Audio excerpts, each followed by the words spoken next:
Imaginez une immense salle illuminée, des rangées entières de spectateurs prestigieux et une musique qui bat comme un cœur impatient. Au milieu d'un défilé où les mannequins mesurent presque toutes 1,80 m, une jeune fille frêle, haute de seulement 1,65 m, fait son entrée. Personne ne s'attend à ce qu'elle puisse captiver tout le podium. Sa chevelure brune encadre un visage aux traits mêlant l'Asie et l'Europe. Ses yeux bruns profonds et son nez fin attirent irrésistiblement tous les regards. C'est Devon Edwina Aoki, un nom qui a suscité de vifs débats dans le monde de la mode. Certains disaient qu'elle était trop petite pour être un top modèle, trop différente pour correspondre aux standards, mais c'est précisément cette différence qui l'a transformée en une icône irremplaçable. À 13 ans, Devon posait déjà pour une campagne Chanel. Quelques années plus tard, elle devenait la muse de Versace, Dior, Hugo Boss et bien d'autres maisons de prestige. L'histoire de Devon n'est pas seulement celle d'une ascension fulgurante dans l'univers des mannequins, mais aussi celle d'une personnalité qui a redéfini les codes du beau. Derrière cette confiance affichée et les flashs aveuglants, se cache une enfance marquée par le doute, par les jugements hâtifs et par une opportunité inattendue qui allait propulser une adolescente ordinaire sur le devant de la scène mondiale. Son arrivée posait une question provocatrice à la mode, qui fixe vraiment les standards et qui a le droit de les briser. Devon Edwina Aoki est née le 10 août 1982 à New York, mais son enfance ne s'est pas déroulée au rythme effréné des gratte-ciel et de la ville qui ne dort jamais. Elle a grandi au sein d'une famille aux multiples racines culturelles. Son père, Hiroaki Roki Aoki, était un ancien lutteur devenu restaurateur de renom d'origine japonaise et fondateur de la célèbre chaîne Benihana. Sa mère, quant à elle, était une femme d'origine allemande et anglaise, à la beauté classique européenne. Ce mélange rare de cultures a façonné chez Devon un visage à la fois doux et affirmé, impossible à enfermer dans une case. Son enfance ne fut pas complètement paisible. Malgré une situation financière confortable, elle a connu la distance émotionnelle liée à la séparation de ses parents. Les allers-retours constants entre les États-Unis et l'Europe sont vite devenus une routine. Elle a passé un temps à vivre en Californie, puis à Londres, un lieu où le sentiment de différence ne l'a jamais quittée. Pour certains camarades, elle était trop asiatique pour s'intégrer totalement dans la culture occidentale, et pour d'autres, trop occidentale pour appartenir pleinement au monde asiatique. Petite fille, Devon était plutôt réservée, préférant observer plutôt que parler. Elle passait des heures à la fenêtre, dessinant des visages imaginaires. Au fond d'elle, un sentiment diffus, celui de chercher un endroit où sa différence ne serait pas perçue comme une faiblesse. À l'école, elle fit l'expérience des préjugés. À Londres, on se moquait parfois de sa petite taille, de sa peau claire et de ses yeux en amande. « Tu ne te feras jamais remarquer dans une foule », lui lança un jour un camarade. Cette phrase, gravée dans sa mémoire, ne l'a pas brisée, elle est devenue une flamme discrète mais persistante. Si la famille Aoki était connue et influente, cela ne signifiait pas que Devon pouvait entrer dans l'univers du mannequinat sur un simple coup de tête. Son père, méfiant vice du milieu de la mode, craignait que cette industrie impitoyable ne consume sa fille.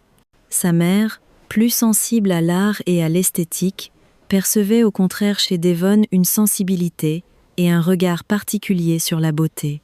Entre protection et scepticisme, Devon grandissait avec un mélange de soif, de prouver sa valeur et de peur du jugement. Elle ne rêvait pas encore d'être top modèle. Pour elle, la mode n'était que des pages brillantes dans des magazines qu'elle feuilletait distraitement. Ce qui la fascinait davantage, c'était l'histoire derrière les images, pourquoi telle personne était choisie, pourquoi certains visages semblaient captiver le monde entier. C'est à cette époque qu'un talent caché commença à émerger, devant un appareil photo, Même amateur, Devon dégageait une aura singulière. Ses amis, qui la prenaient parfois en photo pour s'amuser, remarquaient cette présence presque magnétique. Personne ne pouvait deviner que ces moments anodins seraient le prélude à une carrière qui allait bouleverser sa vie. L'opportunité se présenta à Devon au moment où elle s'y attendait le moins. Elle n'avait que 13 ans et passait l'été à New York. Une amie proche de sa mère, travaillant dans le milieu de la mode, remarqua chez elle quelque chose de particulier lors d'une rencontre familiale. Ce n'était pas seulement la beauté de l'adolescente qui attira son attention, mais cette capacité à capter le regard, cette qualité qui fait qu'on se retourne une deuxième, puis une troisième fois. Cette amie proposa de la présenter à un photographe de mode. Devon, d'abord, prit cela comme un simple compliment poli, mais sa mère l'encouragea. « Essaie, tu n'as rien à perdre. » Son père, lui, s'y opposa fermement, craignant qu'une immersion précoce dans ce monde glamour ne lui vole son adolescence. Ce contraste d'opinion laissa Devon hésitante, mais la curiosité finit par l'emporter. La première rencontre eut lieu dans un petit studio à Manhattan. L'air sentait les produits chimiques de développement, les projecteurs éclairaient d'une lumière crue, et un grand appareil photo était braqué sur elle. Vêtue d'une simple chemise blanche et d'un jean, cheveux lâchés, elle ne savait ni poser, ni où diriger son regard. Mais lorsque l'objectif commença à l'observer, elle ressentit une sorte de décharge électrique, non pas de la peur, mais l'impression d'être enfin vue, reconnue. Ces clichés parvinrent entre les mains d'un assistant de Karl Lagerfeld, le directeur artistique de Chanel. L'impensable se produisit. Devon fut invitée à poser pour une campagne Chanel destinée aux jeunes. Sa mère était enthousiaste, son père gardait un silence inquiet, et elle, partagée entre appréhension et excitation, se laissa porter par l'aventure. Le jour du shooting pour Chanel fut comme l'ouverture d'un monde nouveau. Parquet brillant, portant chargé de vêtements somptueux, maquilleurs et coiffeurs s'activant sans relâche. Devon se sentait étrangère à cet univers, mais dès que l'appareil photo se déclencha, tout devint fluide. Karl Lagerfeld, lunettes noires sur le nez, l'observa attentivement avant de dire « Cette petite a quelque chose d'unique ». Après cette première campagne, les propositions se multiplièrent, d'abord pour de petites marques, puis pour des magazines prestigieux. Mais rien n'était acquis. À 14 ou 15 ans, elle affronta des commentaires décourageants. Trop petite, pas faite pour le catwalk, plus photogénique que faite pour défiler. Certains allèrent jusqu'à lui suggérer de modifier son visage pour correspondre aux standards. Ces remarques la blessèrent. Elle pensa un moment à tout arrêter et à reprendre une vie normale d'adolescente. Pourtant, chaque fois qu'elle se retrouvait devant un objectif, elle ressentait cette certitude. C'était là qu'elle appartenait. Décider de continuer signifiait apprendre, marcher, poser, mais surtout développer ce que les photographes appellent le regard qui raconte. Elle s'entraîna devant le miroir, expérimenta toutes sortes d'expressions et comprit que sa petite taille pouvait devenir un atout, obligeant le spectateur à se concentrer sur son visage et ses yeux. Les grandes opportunités arrivèrent vers ses 6-17 ans. Un contrat avec Versace devint un tournant, l'ouvrant au podium de Milan et de Paris. L'opposition paternelle céda peu à peu la place à une forme de respect discret. Il n'en parlait pas, mais sa présence dans les coulisses montrait qu'il croyait désormais en sa fille. L'entrée de Devon dans le métier n'eut rien d'une explosion soudaine. Ce fut une vague qui monta, cliché après cliché, jusqu'à ce qu'elle devienne l'un des visages les plus singuliers du mannequinat. Et c'est à partir de ce moment-là que sa transformation en véritable top modèle commença. Automne 1997, Fashion Week de Milan. Le podium Versace scintille de lumière, la musique vibre comme une pulsation. Parmi les rangées interminables de mannequins élancés, une adolescente de 15 ans s'avance, vêtue d'une robe rouge flamboyante, qui épouse parfaitement sa silhouette, Sa présence est comme une note dissonante mais sublime. Le public lève les yeux, le silence se fait, puis les appareils photos crépitent frénétiquement. Devon ne marche pas à grandes enjambées comme les autres. Elle avance avec une lenteur calculée, le regard droit, les lèvres à peine serrées, une attitude à la fois fière et mystérieuse. Cette différence ne passe pas inaperçue. Les critiques écrivent « Elle n'a pas besoin de taille pour dominer le podium, elle le fait avec ses yeux ». Après ce défilé, son nom circule partout. Les campagnes publicitaires s'enchaînent, Chanel, Yves Saint Laurent, Balenciaga, Hugo Boss, et rapidement, elle ne se limite plus aux annonces, elle envahit les couvertures des magazines de mode les plus influents. Vogue, Harper's Bazaar, Heidi. Chaque image d'elle semble contenir une histoire inachevée, un secret qui retient le regard. Le légendaire photographe Richard Avedon dira « Devon est un paradoxe. Petite, mais elle occupe l'espace plus que quiconque sur un plateau. Cette intensité fit d'elle une muse recherchée, capable de se transformer au gré des projets. Entre 1998 et 2002, elle rayonne sur toutes les capitales de la mode, New York, Paris, Milan, Londres. Chez Alexander McQueen, elle se métamorphose en poupée japonaise au maquillage blanc et lèvres rouges.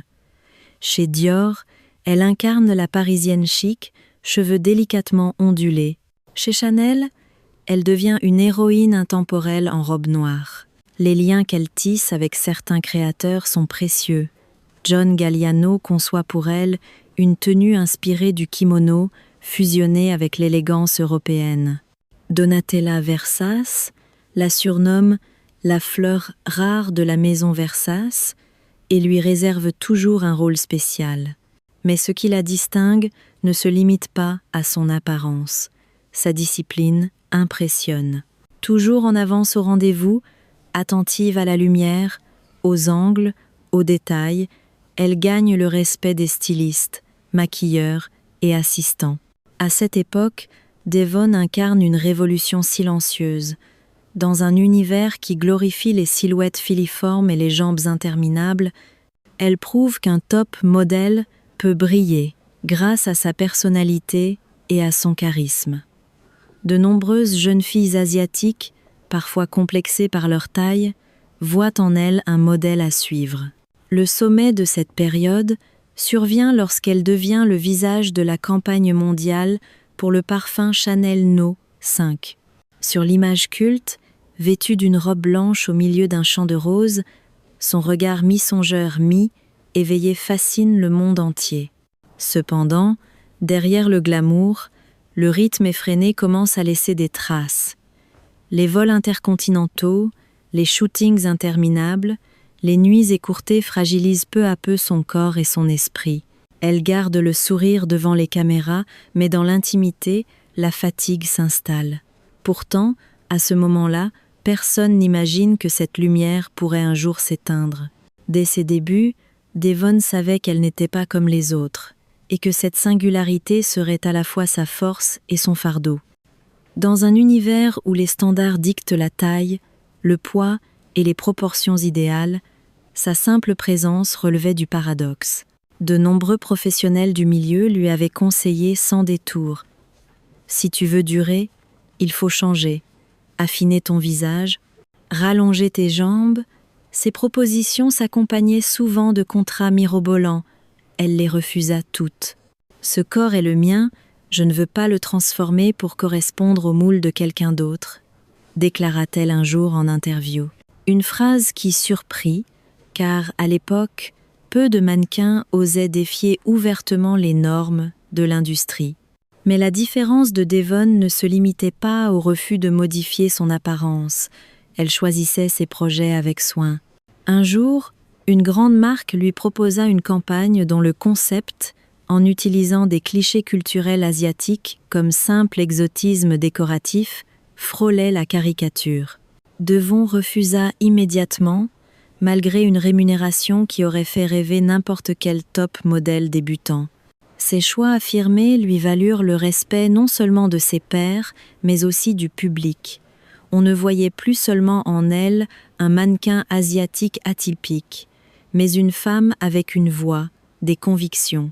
Elle répétait souvent que le rôle d'un mannequin n'est pas d'être une toile blanche passive, mais de porter un message à travers la mode. Fidèle à ses origines, elle intégrait volontiers des références à la culture japonaise dans ses apparitions. Kimono revisité sur un podium haute couture, maquillage accentuant la forme naturelle de ses yeux. Pour elle, ce n'était pas seulement esthétique, c'était une affirmation. La beauté existe dans toutes les cultures. Cette fidélité à elle-même créait parfois des tensions avec les équipes créatives. Lors d'un shooting pour un magazine prestigieux, on lui demanda de couper sa longue chevelure pour incarner une image plus moderne. Elle répondit avec douceur mais fermeté. « Je peux changer ma pose, mon expression, ma tenue, mais mes cheveux font partie de l'histoire que je veux raconter. » Résultat, la séance fut un succès, et la couverture devint l'une des plus vendues de l'année. Ses collègues disaient d'elle qu'elle avait la ténacité d'une artiste, non pas pour s'opposer par principe, mais pour protéger ce qui comptait. Dans un milieu qui exige une adaptation constante, Devon choisissait de s'adapter juste assez pour exister, mais jamais au point de s'effacer. Cette attitude inspira de nombreuses jeunes femmes. Sur les forums de mode, on lisait des témoignages. Elle n'est pas juste un top modèle, elle est la preuve qu'on n'a pas besoin de correspondre aux standards pour briller. Elle-même le résumait ainsi. Je ne veux pas qu'on se souvienne de moi seulement pour ma taille ou mes origines, mais pour ce que j'ai apporté de vraiment différent à la mode. Et en regardant sa carrière, on comprend que chaque non et chaque oui était guidé par un seul principe, ne jamais sacrifier sa valeur personnelle. Au début des années 2000, la carrière de Devon est à son apogée. Son agenda est saturé. Défilés, shootings, voyages intercontinentaux. En une semaine, elle peut traverser 3 continents, atterrir à l'aube pour défiler le matin, puis poser devant l'objectif jusqu'au milieu de la nuit. C'est une période étincelante, mais aussi le début d'une lente érosion. Son corps frêle supporte difficilement ce rythme effréné. L'insomnie devient fréquente, le poids chute, et la frontière entre la personne et le mannequin s'estompe. Je ne savais plus qui j'étais en dehors de l'objectif, confie-t-elle un jour à une amie. Pourtant, en public, elle conserve cette image de top modèle inébranlable, le sourire intact sous les flashs. Le premier tournant inattendu vient d'un choix en apparence anodin, mettre en pause certaines apparitions sur les podiums pour se consacrer à un projet cinématographique. Elle accepte plusieurs rôles, notamment dans Deux Fast, Deux Furious et Sin City.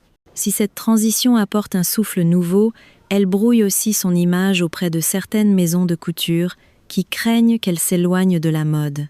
Dans un univers où tout évolue à une vitesse vertigineuse, l'absence, même brève, laisse place à de nouveaux visages.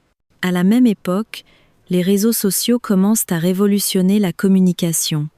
Les marques misent sur des mannequins jeunes et connectés, capables d'exposer leur vie et leur style en ligne. Devon, discrète par nature, se tient à l'écart de cette nouvelle vitrine. Peu à peu, son nom devient moins familier pour la génération montante. Mais la vraie raison de sa disparition des podiums est plus intime. En 2008, Devon se marie et devient mère. La maternité bouleverse son rythme. Les matinées de répétition laissent place aux nuits blanches auprès du berceau. Elle refuse désormais les contrats exigeant de longues absences, privilégiant les projets proches de chez elle. Pour le public, la surprise est totale. Certains médias annoncent sa retraite du mannequinat, d'autres spéculent sur un ras-le-bol de l'industrie. Son compte Instagram, mis à jour avec parcimonie, montre surtout des moments familiaux et quelques collaborations ponctuelles. Cette absence nourrit la nostalgie. Sur les forums et blogs de mode, une question revient souvent. Où est passé Devon Aoki ? Son départ, sans scandale ni déclaration officielle, entretient le mystère. Dans une rare interview, lorsqu'on lui demande si elle pourrait revenir sur un podium, elle répond simplement « La vie a ses saisons. J'ai eu une saison flamboyante avec la mode, et aujourd'hui, j'en vis une autre. » Elle s'efface sans bruit, fidèle à elle-même. Mais ce silence la rend encore plus mythique. Dans l'imaginaire de ceux qui l'ont admirée, il reste cette interrogation. Reviendra-t-elle un jour faire vibrer la mode comme autrefois ? Même si elle s'est éloignée des podiums, le nom de Devon Aoki demeure une référence unique dans l'histoire de la mode. Elle n'a pas été seulement l'un des rares top modèles asiatiques à atteindre le sommet à une époque où les standards étaient plus rigides que jamais, mais aussi la preuve vivante qu'une forte personnalité et un ancrage culturel peuvent briser les barrières. Ces photos, prises entre la fin des années 1990 et le début des années 2000, ressurgissent régulièrement dans les magazines, sur les blogs et les réseaux sociaux, servant de source d'inspiration à une nouvelle génération de mannequins. Beaucoup voient en elle la confirmation qu'il n'est pas nécessaire de correspondre au moule pour briller. L'essentiel réside dans la singularité et la détermination. Les créateurs qui ont travaillé avec elle évoquent encore son influence. Donatella Versace résumait ainsi son impact.